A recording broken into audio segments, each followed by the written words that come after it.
Thank you very much for joining us. We appreciate it. Good morning there, I know. I know we only have about 10 minutes with you, so let me just start out by asking you about something you said in your book of Weiwei-isms, which we have here. And it's that restrictions are an essential condition in the fight for freedom of expression. It's also a source for any kind of creativity. What does that mean for, though, expression in a relatively free society? Well, I haven't really seen a true free society. I think we all restricted by different problems, and those problems often made us who we are. And so I think as artists or writers, our freedom is really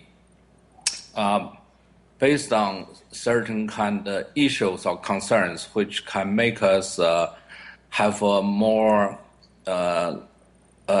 close look or concerns about our life or our condition.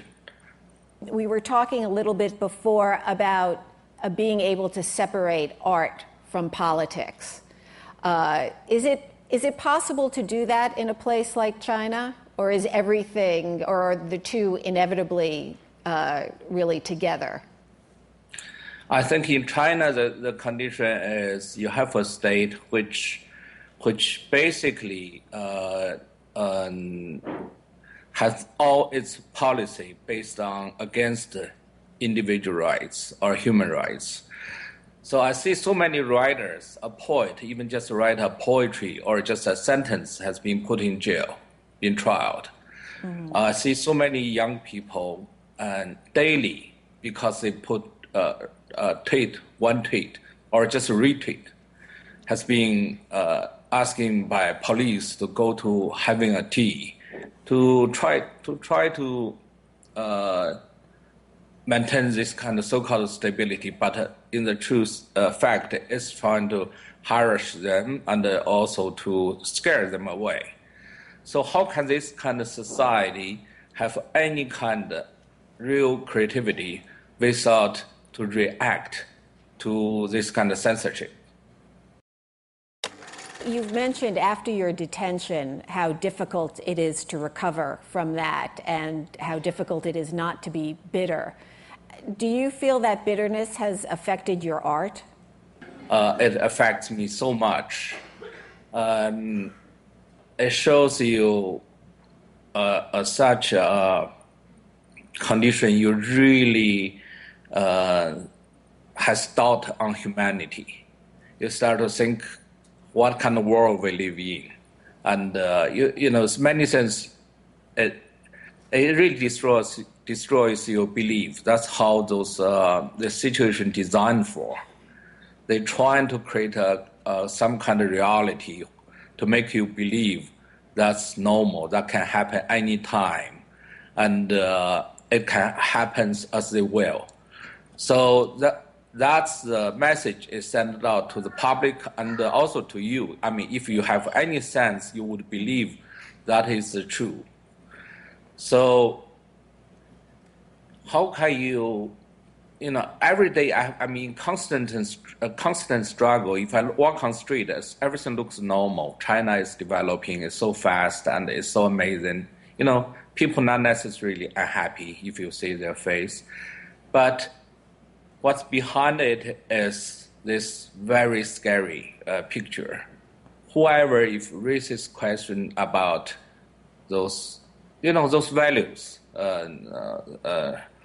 Solomon just mentioned, the universal values, can be considered as a subversion of state, can be put in jail, can disappear since they start to question those things, and can be forgotten by the society. That's most dangerous. Mm-hmm. It's those people who fighting for freedom are forgotten by the free world, or so-called free world.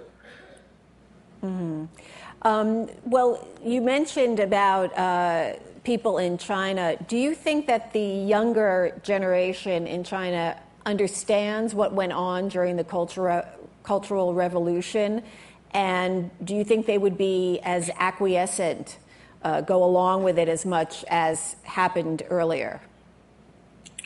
I think for this kind of state, this kind of authoritarian state, the most powerful skill they have is to cut off the memory. If we don't have a memory, we lost a big part of the truth of our, of being.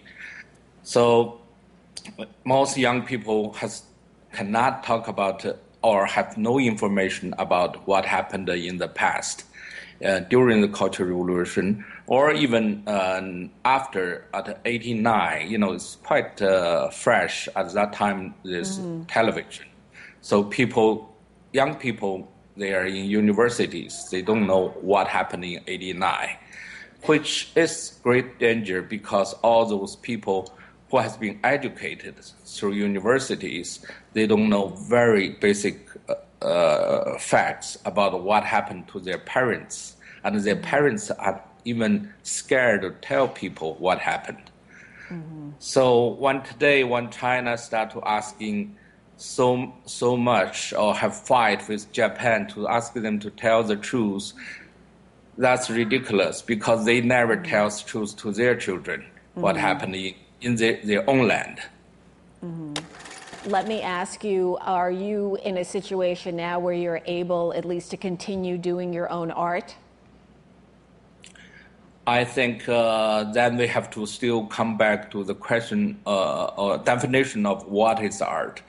I'm not able to do my art if I cannot put my name even on domestic internet, if I cannot have shows in China.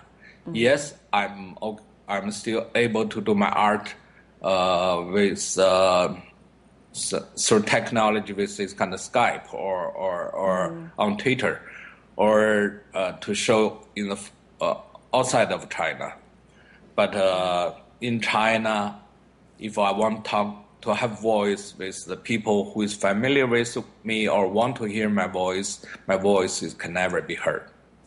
All right. Well, your voice is being heard tonight, and I just want to thank you very much on behalf of our whole audience for taking the time to be with us this evening.